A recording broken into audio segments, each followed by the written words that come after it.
Welcome to the Marriage Counselor's Corner. Right this way. Your therapist will see you shortly.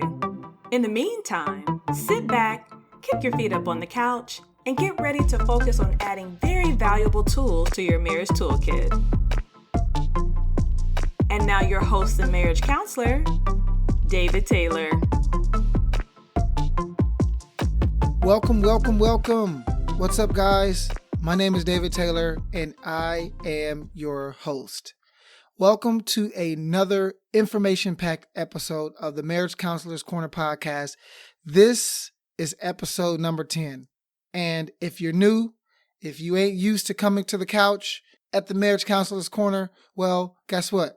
This is the place where you're going to get credible and tangible marriage-related information from a licensed mental health counselor. Now, over my past 19 years of clinical experience, I've discovered some things that actually work to make your marriage healthy. So, I want you to see these episodes as a masterclass in marriage, where I take a psychological and practical approach to marriage education and enrichment. And this episode, it may be a little controversial for some. It may offend some, but I know it's going to help a lot of people because this topic that I'm going to be discussing today, it's very important. But before we get into that, I do want to take a second to give a shout out to some people. Now, I'm not going to say no names, but I'm actually going to talk a little bit about those of you who have been listening to this podcast. More specifically, I want to shout out the top 10 countries that my listeners are from. I know this is weird, but as I'm looking at the analytics, it's incredible how far-reaching this podcast has become. Now, of course, the bulk of my listeners are from the U.S., so shout out to everybody here in North America. But I do want to also shout out all of my listeners who are in the UK. So I want to give y'all a shout out because y'all are holding it down. And then Canada. Canada is number 3. Right? So I want to give a shout out to Canada as well. Ghana, I got to shout out people over there in Ghana, South Africa, Australia, Nigeria, Kenya, Germany, and India. So those are the other 9 countries. I actually have over 119 countries, but the top 10, like I said, was the US, UK, Canada, Ghana, South Africa, Australia, Nigeria, Kenya, Germany, and India. That's the top 10. But I have over 119 countries that listen to this podcast. That's incredible, y'all. It's crazy to think that this movement of marital enrichment and education is happening all around the world. And also, I want to give some local listeners a shout out. So the number 1 city that has the most listeners are in ATL. Yes, Atlanta, Georgia. So I want to give a shout out to all of my listeners. My special shout out to y'all over in the ATL. And also there are over 3,800 cities that I have listeners in. So this is incredible that even with, as new as this podcast is, I have 119 countries where I have listeners are from, and then over 3,800 cities here in the U.S. with ATL having the most listeners. So whatever y'all drinking down in the ATL, keep drinking it because this information is for y'all. So again, I just want to say thank you to all of my listeners for trusting my voice in this marriage space. A lot of y'all don't even know me and y'all are trusting what I have to say. And I really appreciate it. It's humbling. And you know what? It forces me to stay in the lab. It forces me to continue to do my research. It forces me to be accountable, have integrity as a husband, as a man, as a father, right? Knowing that I have individuals that are listening every week, waiting for new information to drop. So, man, it's encouraging. So I really just want to say thank you guys. Thank you. Now, let me get back to some business.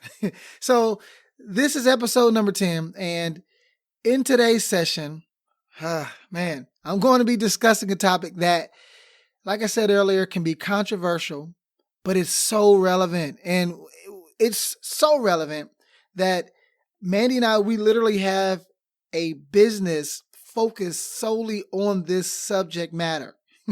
That's how relevant it is, especially in today's day and age, especially with the decrease of value that's placed on marriage.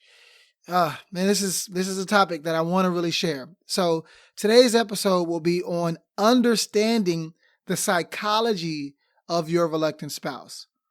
And I understand that what I'm about to share may not resonate with some of you. And that's okay, because not everybody who are listening to my podcast have struggling marriages. But I know some of y'all do. So I got to make sure I don't miss you guys when I'm giving content, because I want to make sure this information is useful for everybody. And some of this information may offend others. Now, I will say to you guys, if it offends you, all that means is that you may not be ready to receive this information. And that's okay.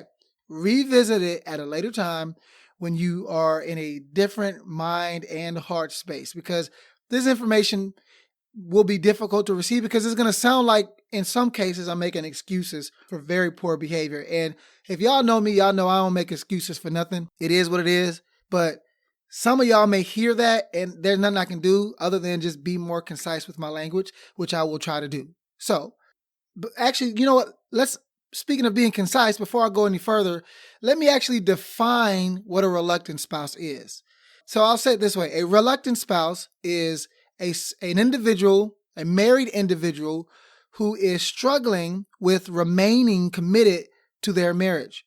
And this struggle may manifest in the form of physical or emotional infidelity.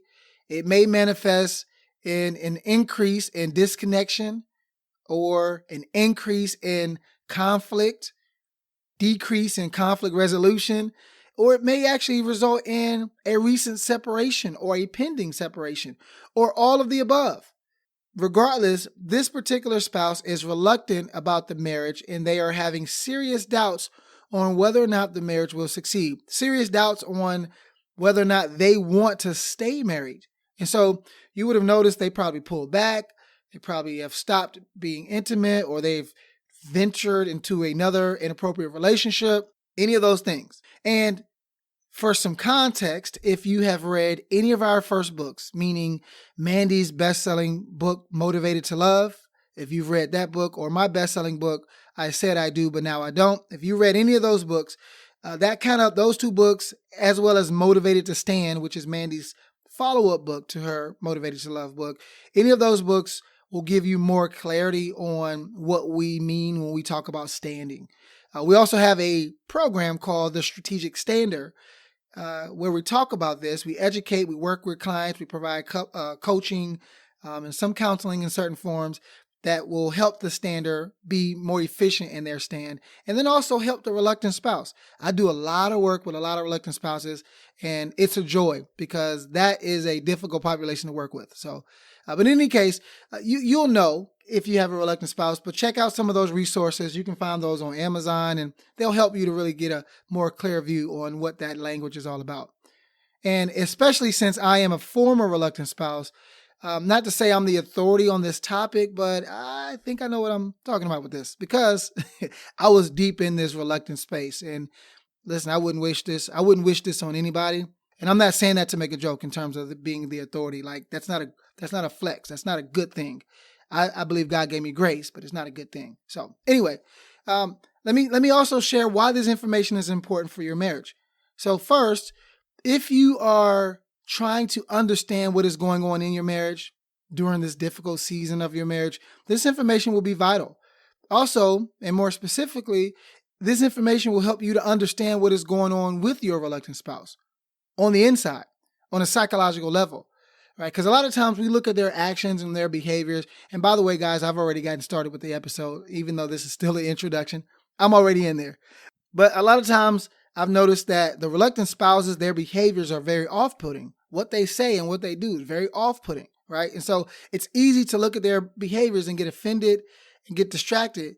And then if you're standing, you may not really understand what's going on, because you're so emotionally wounded by what they are doing to you and to the marriage. But so this information will help you to be more targeted in your prayer life. We believe that prayer is very vital to a successful stand. It's not the only thing, because I know some standers that pray and it ain't working. Hear me clearly. I'm not knocking God. I'm just saying it requires more than prayer. But this will help you to be more targeted in your prayer life. Also, you'll make way, way less mistakes standing and doing things just out of emotion and reaction if you understand a lot of what's going on a psychological level with your reluctant spouse. And you can also better interpret and speak to their reluctant behaviors. It helps you to be more strategic, okay? Anyway, let me get started with the deep dive because I got a lot of information to share with y'all. And again, I know I say this with every episode, but just expect that from me from now on that, like I said, these are going to be masterclass type in terms of just the amount of information and content. So just take some notes and share this information with those who need it. So if you're doing well in your marriage, but you know folk that are struggling in their marriage, share this with them so that they could benefit from this information, okay? So let me get started with speaking on the one thing that your reluctant spouse's psychology is primarily built on. So their reluctance is built on one specific thing, just one. Now, it will seem like it's not, and a lot of their behaviors may not make a lot of sense, and it will be confusing because there's 3 to 4 types of reluctant spouses, right? You got the lost reluctant, the cold reluctant, the confused reluctant, which is more like a loss, right? But there are a few types of reluctant spouses. Check out my book. I talk about it in there. And all of their behaviors are hinged on one primary thing. Again, it may not look like it is, but I'm speaking from experience as a former reluctant spouse and working with a plethora of reluctant spouses. It all falls back to one thing. And that one thing that their reluctance is built on, this may not make sense until I explain it, so hear me out. But the one thing that their behavior is built on is survival. Yeah, I'm sure you didn't think that was going to be it, but it's survival. And let me explain. But to do so, I got to give a brief history lesson. Any of my psychology majors or therapists out there that have heard of Maslow's hierarchy of needs, we're going to talk about that for a little bit. And then we're going to move forward. Now, if you were looking at what I'm looking at, you would see a pyramid. And Maslow's hierarchy of needs, it's a pyramid. And at the bottom of the pyramid are basic needs. So think of your physiological needs like food, water, warmth, rest. And then above your physiological needs is your safety needs. And those will be your safety and security, right? So we as humans, we need to feel secure. We need to feel safe. That's how we survive. And then above that, you go to your psychological needs. That's having feelings of belonging and love. That's intimate relationships. That's friendships, because after all, as humans, we are relational creatures. So that's a legitimate psychological need, to have intimate connections and friendships and to feel love and to feel like I'm part of a group. And then above that are your esteem needs. These are also psychological needs, but they are higher. And your esteem needs are the desire for prestige, to feel accomplishment, to feel significant. And y'all know I talk about how husbands marry for significance, right? And for validation. Well, that's part of those esteem needs. And then above that, these are the highest needs. But it's also the last most likely thing to get because it's at the top of the food chain and it's not one of the basic needs. But these are called self-fulfillment needs.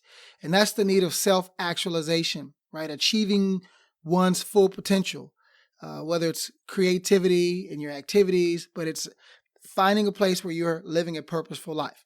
And that's self-actualization, coming into your prime, right? Getting into your supreme form. Now, this 5-stage model, and remember, you got your physiological needs, that's 1. Safety needs is 2. Belonging and love is 3. Esteem is 4. Self-actualization is 5. So this 5-stage model can be divided into what Maslow calls deficiency needs and growth needs. And this is going to be a little psychobabble for a little bit, so just kind of hear me out. Stuff is not as relevant, but it's important if you want to just kind of have this at the back of your mind. But the first 4 levels, so physiological, safety, belonging and love, and esteem, The first four levels are often referred to as deficiency needs. And the top level, which is the self-actualization needs or self-fulfillment needs rather, this top level is known as growth or being needs. Now, deficiency needs arise due to deprivation and are said to motivate people when they are unmet. When these needs are unmet, they motivate you to do something, right? This is why they're called deficiency needs. Also, the motivation to fulfill these needs will become stronger the longer the duration they are denied.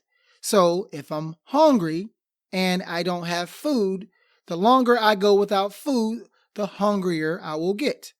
The same with water, right? Especially if I'm in a need for that.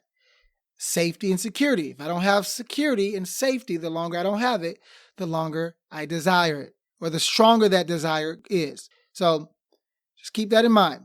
Now, Maslow initially stated that individuals must satisfy lower level deficit needs before progressing on to meet higher level growth needs.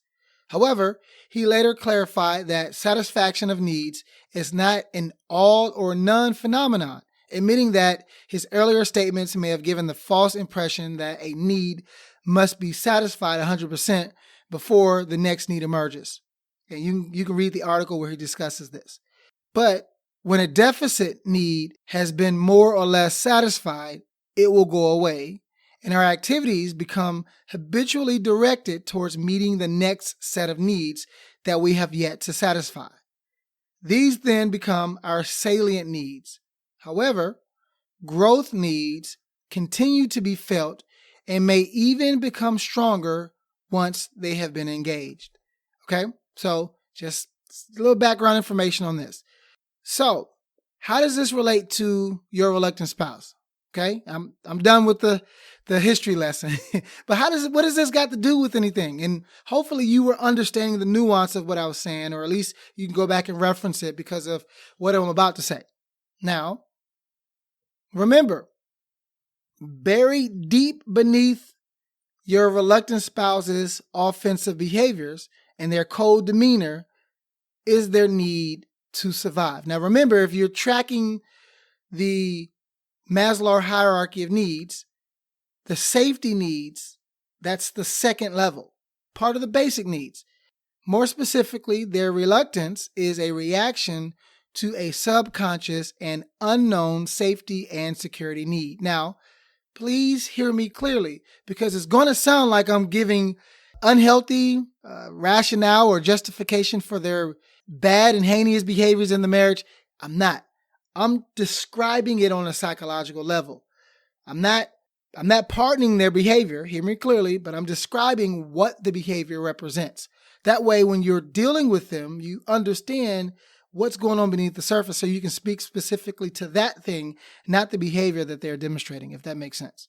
Now, let's talk a little bit about safety and security needs, because after all, this is part of the human basic needs that we all have. So let's talk about what this actually looks like. You'll be surprised when I go even deeper. As humans, we all have certain safety and security needs. Now this is normal and this is healthy to what it means to be a human. This is healthy to the human experience, okay? The abnormal or unhealthy part is when these needs cause us to act in a manner that causes damage or harm to ourselves or to others. The reluctant spouse, though unaware, is driven to meet these needs mainly without any regard for what it will cost them or, for the matter, anyone else, especially their spouse and the marriage and even their kids. For most of us, that safety and security need would have to be very extreme for us to do something like that, to compromise other people. But for them, it's not extreme. It's just distorted. Hear me clearly. Their safety and security need is distorted. Think about someone with a phobia, right? Say, like someone who has an irrational fear to a certain stimulus. That's what a phobia would be. So, as an example, put a spider in a car with a driver who has arachnophobia. Heck, you don't even have to have arachnophobia. Put a spider in a car, put a bee in a car with someone who's afraid to be stung. And they may literally crash the car in an attempt to not come in contact with that spider or in an attempt to not get stung by the bee. Think about that. So in their attempt to avoid their fear, they actually endanger themselves and others. That may be an extreme example, but it's an example of what it looks like for a reluctant spouse. They have this need. They're trying to get this need met. And in doing so, they're overreacting potentially to the stimulus. So the person with this phobia, their need is to be safe and secure away from the spider. And so in an attempt to capture that need or satiate that need, they overreact, they swerve, and you can put yourself in harm's way by doing that, okay? Now, to go a step further, your reluctant spouse, then, they're searching. Their reluctance is their pursuit to an often unknown solution to an unknown safety need. So I already told you earlier, confusion or a confused reluctant spouse is one of the types of reluctant spouse. And most reluctancy, very few reluctant spouses are cold. Most of them are either lost and or confused. And if you look at them though, they may appear like they know the answer or they have an idea of what the answer is or what they want, what their needs are. But trust me, they don't. And speaking from past experience, I was very convincing to Mandy that I knew what I needed and what I was lacking, only to find out afterwards that I was extremely ignorant to what was really going on beneath the surface. And I'll talk about that in a minute. Now, as I've said before, their reluctance is about safety and security. See it as an act of self-preservation. Now, self-preservation is another way of saying selfishness, but selfishness often has an intent that's usually negative. Self-preservation doesn't always have a negative intent. It can, meaning the person could be doing this willingly and on purpose, which again, it's going to come off like that. And this is why it may sound like I'm taking up for them, but I'm not. Trust me. Hear me clearly. Their behaviors are wrong and bad. Okay. We got that covered. But understanding the why behind it will help you to understand what they're looking for. Okay. Their reluctance is often an act of self-preservation. So keep that in mind. Often. Sometimes it's not. Sometimes it's a little deeper. Sometimes they're just out to do horrible things, and those individuals shouldn't be married to begin with. Let me give an example just so that you understand what we're talking about. And instead of using some, conglomerate of clients that I've worked with, I'll just use myself. Put myself on the chopping block. And many of you guys that have either read my books or listened to any of our earlier podcasts, this information will sound very familiar. But just to give you an idea of what this looks like, how this manifests. So for me, I grew up in a household with a single mother and 3 additional sisters. So it was 4 of us and my mom. My mom and dad divorced when I was about 4 years old. My dad moved out. And it wasn't like he was a deadbeat dad or anything like that, but because they got a divorce, he moved out. And I guess they arranged it to where my mom would keep us 4 kids. And so my dad left the state. We lived with my mom. We moved around a bit, but I didn't grow up with my biological father in the house. Many of you guys know this.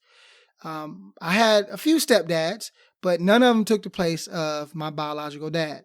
And as a byproduct, I grew up from 4 all the way up until, my mid-20s, not aware of what I was lacking. So fast forward from, my childhood to my teenage and adolescenthood, I masqueraded as a very charismatic, extroverted, social person. Extremely flirtatious, very arrogant. Had this persona that I knew what I wanted. At 14, I started dating. At 15, I started working. At 16, I bought my first car. And from that point on, in my mind, I was a man. I was done. Nobody could tell me nothing. And that's how I carried myself. And so in school, I tried to be the smartest person, but I also wanted to be the coolest person. I also wanted to be the most athletic person. By the way, I wasn't top of the list on none of those. Just putting that out there. So I'm not trying to make it seem like I was like the top of the food chain in school. But I hung out with all the cool kids. I hung out with all the smart kids. I hung out with all the athletes, played sports, cheerlead lifter. I wanted to be around the girls, right? This was my way, was trying to be something for everyone so that I could receive something. Again, I was oblivious to that. I just thought that's who I was. So fast forward a little further, end up in college. I joined a fraternity. And in my opinion, I joined a fraternity because I was like, look, these guys seem like they are celebrities.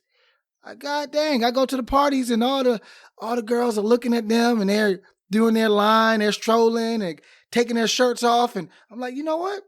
This is the place to be. So I joined the fraternity, not because I wanted to have a brotherhood or be part of a community where I could do community service and scholarly aptitude. No, that wasn't what I was looking for. I was looking for the benefits, okay, the proceeds. And it just so happened that joining a particular fraternity granted me access to all those things. Again, I'm not bragging. I'm just giving you guys background information on old David. This is the young me. This ain't who I am today, but this was the young me. The point is, I wore a mask. And I tried to be this very flirtatious, charismatic, outgoing, sociable individual because I got all the attention from that, all the proceeds. I felt all the affirmation, all the validation. I wasn't aware of that though. I just was aware that, oh, this feels good. Let me do it more. Oh, and I forgot to add also, at 12 years old, I stumbled across pornography and it changed my life forever. Okay. Pornography from 12 to like 24, I wrestled with pornography. And nobody really knew because, of course, who's going to say that? Where I'm from, it's normal. It's okay. But for 12 years of my life, I had this, I wouldn't say addiction, but definitely a dependency of type relationship with pornography. Learned a lot of stuff that I shouldn't have been learning. But again, that shaped my version of masculinity. It shaped how I presented myself. I understood, oh, women prefer bigger, faster, stronger. So in high school, I naturally wear a size 11 shoe. Well, I was buying size 12, right? I would fudge my height a little bit. I was trying to be all things to everybody. You get the point. Bottom line, move forward, go to college. After college, I graduate, go back to college, graduate, and now I'm working for the university and I meet Mandy. Mandy comes in and she's in graduate school at the time that I meet her. And let me listen, if you would have saw her back then, she has the same air about her now. But she's mine, so she probably don't wear it as public.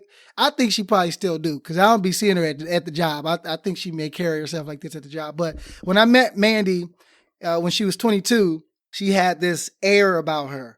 And it was sensual, but it wasn't sexual, if that makes sense. Like it was like a Felicia Rashad where you knew someone important was walking in the room.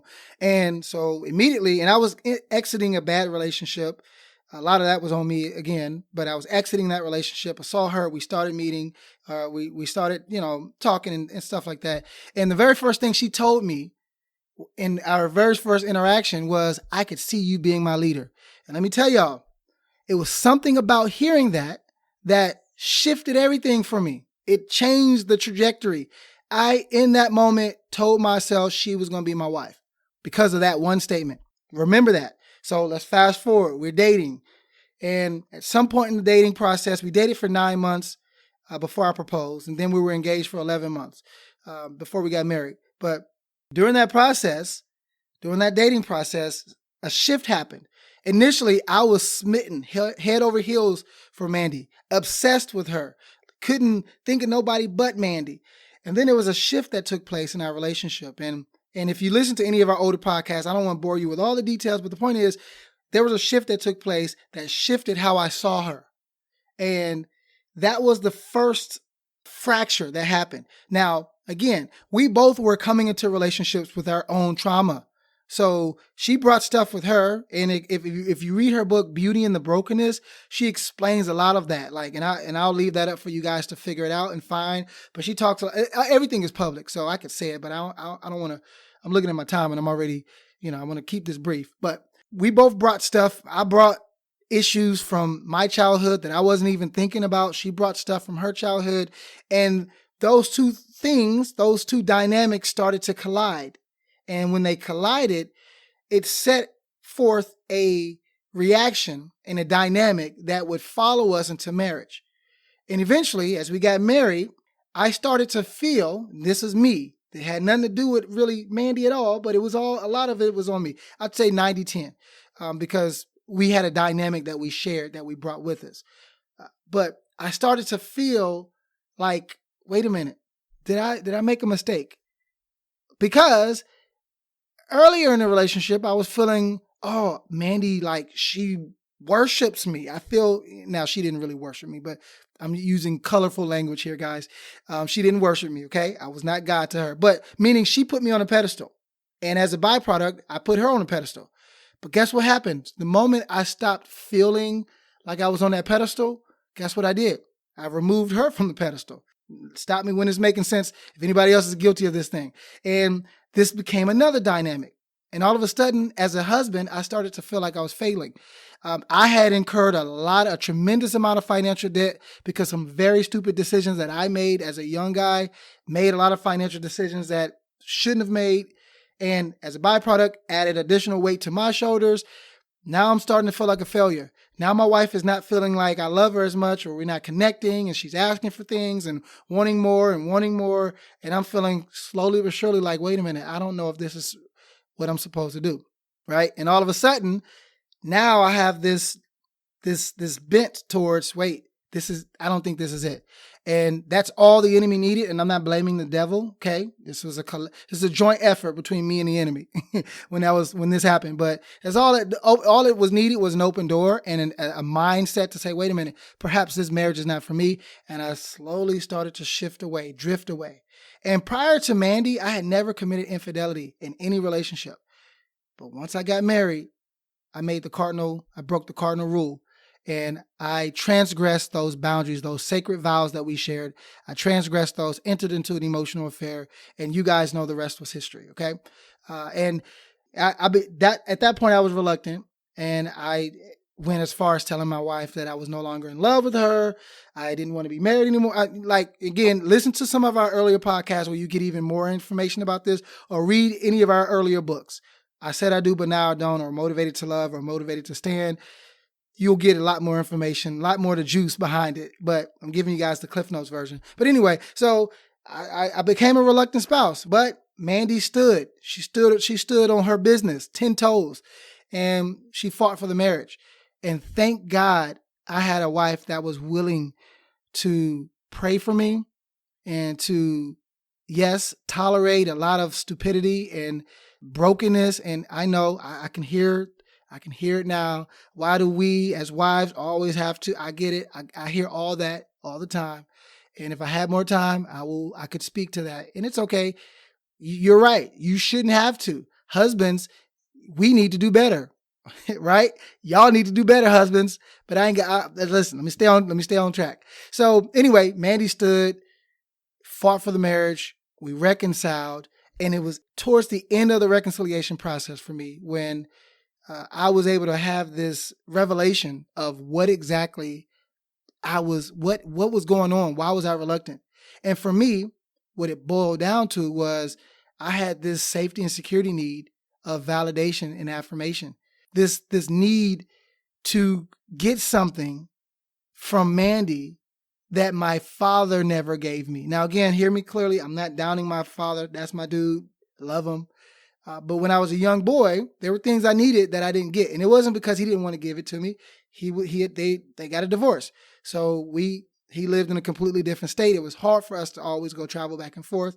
And so as a byproduct, there were things that as a teenage boy, porn was teaching me that my father wasn't, right? If you guys understand. Or my peer group was teaching me that my father didn't.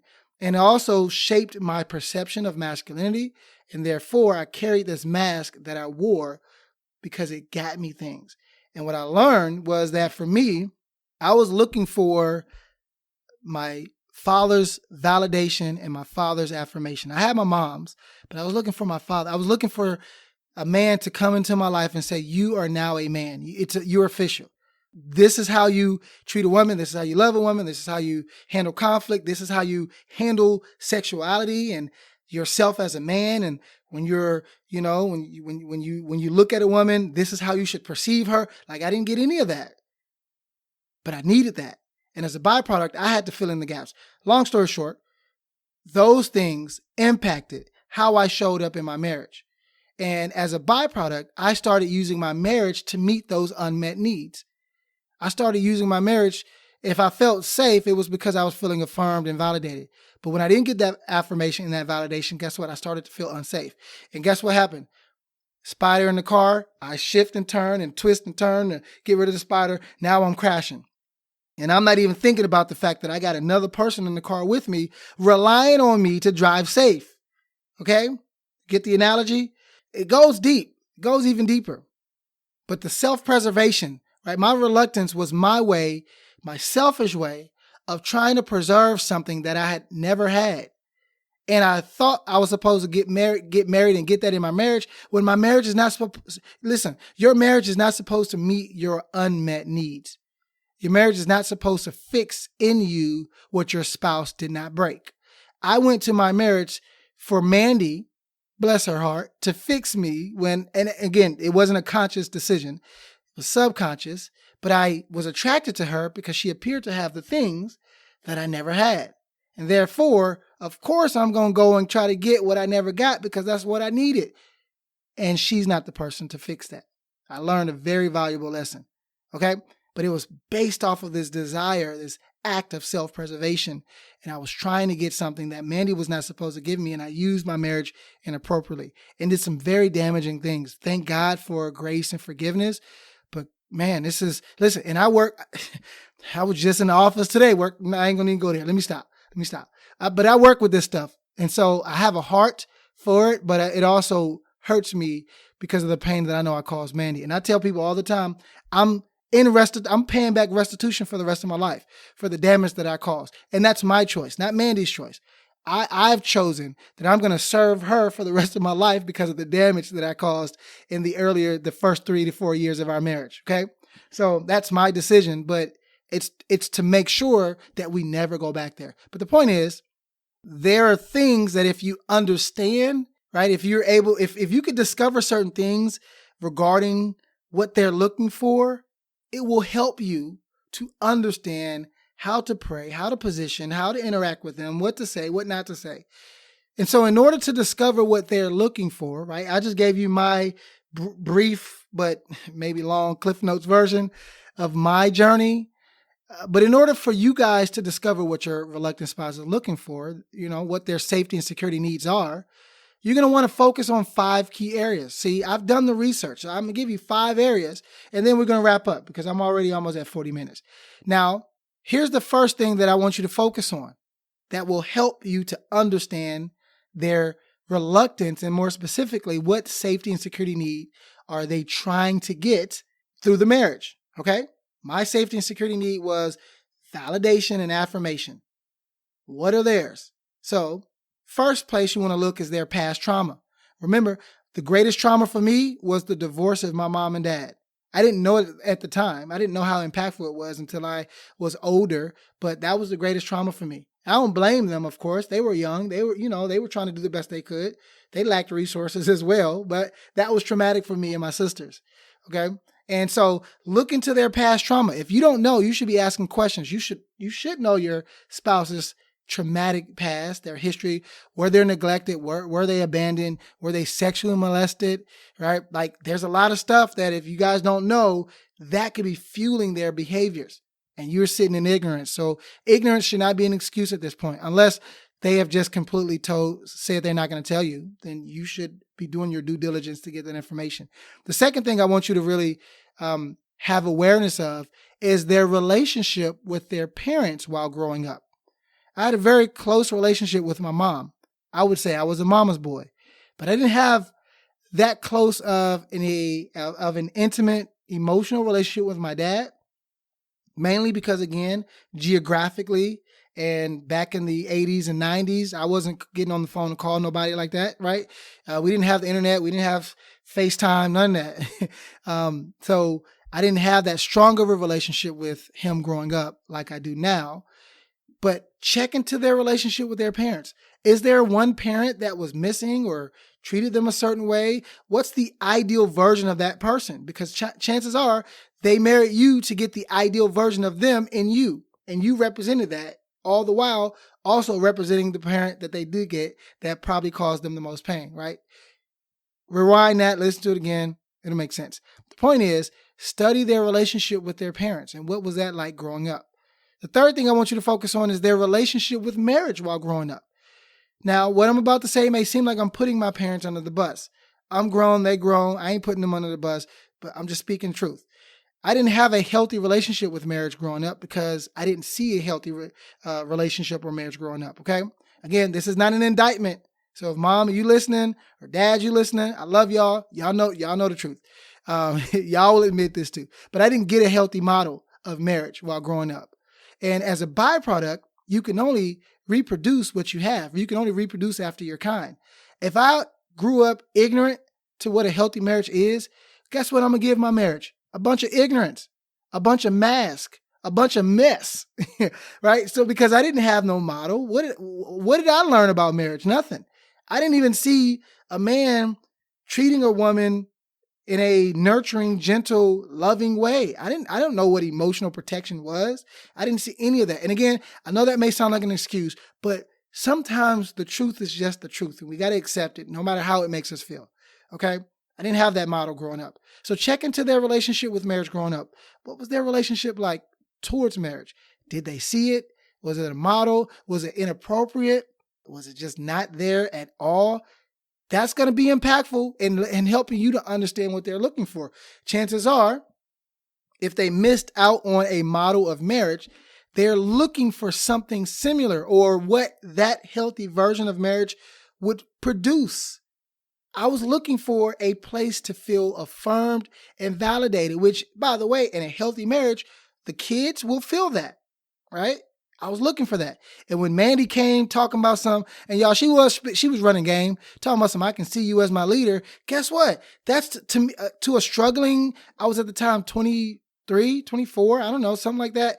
Somebody I'm young, trying to find myself, trying to understand my identity and my purpose. And then some fine thing, talk about I can see you being my leader. You know what? You might as well that's it. It's a wrap. It was that easy. Because I was so hungry for a sense of validation and affirmation. And when she said that, to me, that was the ultimate stamp of approval. That was all I wanted to hear from my dad. Okay.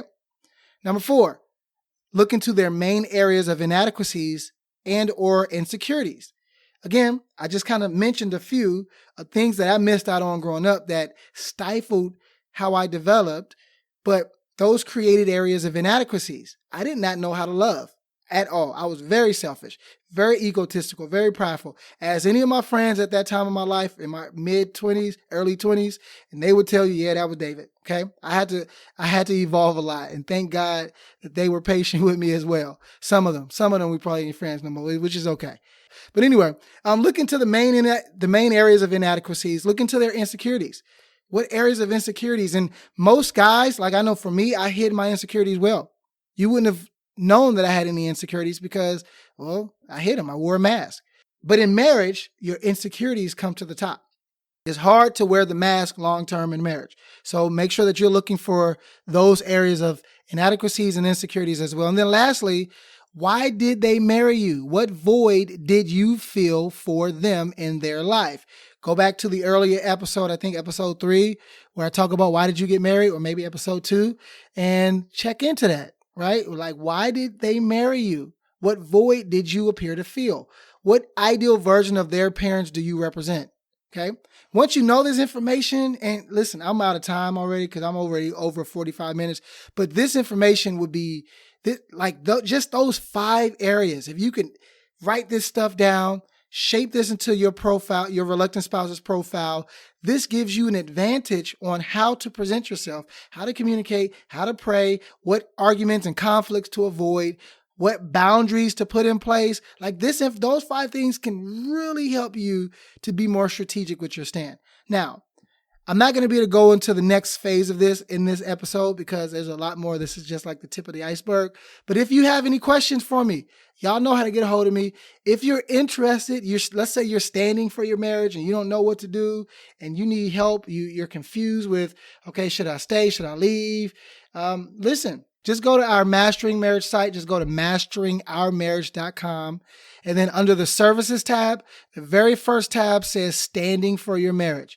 Click on that. It'll take you to a website where you can learn more about what our strategic standard is all about. This is not I guess it's kind of a plug, but I didn't do this podcast to promote it, just to inform you guys. But for those of you, because this program ain't for everybody, but those of you who feel like you're really called to stand for your marriage and you're struggling, your spouse is struggling, and you guys need to figure it out, come, email me, text me, call me, and we can work together and do some good things to help you guys overcome where you are. All right, so let me wrap up here and let me give you guys an action item, and then I'll be done. So I want you guys to review these 5 areas, these 5 key areas, and then I want you to see, like, how much information do I have? Write down, get your notebook, pen and pad, and write down as much information as you have about your spouse, your reluctant spouse, in those 5 areas. Again, the first one was their past trauma. The second one was their relationship with their parents while growing up. Third one, relationship with marriage while growing up. The fourth one, the main areas of inadequacies and or insecurities. And then lastly, why did they get married? What void do you appear to feel? Answer those. Get as much detail as you can possibly be, because this information will be very, very useful in helping shape your stand. Okay, I'm done. I know that was a lot. I didn't expect to go close to 50 minutes, but here we are. So guys, I'm going to wrap up here. And that's it for today's episode, where we discussed the psychology of your reluctant spouse. Listen to this if you need to. Again, share this with those that need it. And my hope and prayer is that this information is useful. And I really appreciate you guys joining me for another information-packed session at the Marriage Counselor's Corner. Join me in the next episode where we're going to talk about another topic. I got some ideas. I got some subjects that I want to cover, but I'm going to wait for more clarity on which direction to go. But join me for episode 11 next week, because it's coming out next week. And hopefully you have already subscribed to this podcast. But if not, what the heck are y'all waiting on? Subscribe so that you can get notifications as soon as these episodes go live. And I drop these at midnight. So some of you guys that's on the West Coast, you're going to get them earlier than midnight. But, share these, like, comment, give me an honest rating and review if you haven't done so already. And please don't forget, if you have any questions, go to marriagecounselorscorner.com. Leave me your questions there. And I'm done. It's a wrap. Go out, be safe, be strategic, get some information in you, and I will talk to y'all soon. Deuces. Thanks for stopping by for your seat on the couch at the Marriage Counselor's Corner. Remember, go to marriagecounselorscorner.com to schedule your next session. Also, don't forget to subscribe to this podcast so that you never miss a session. We look forward to having you back on the couch soon. Bye-bye now.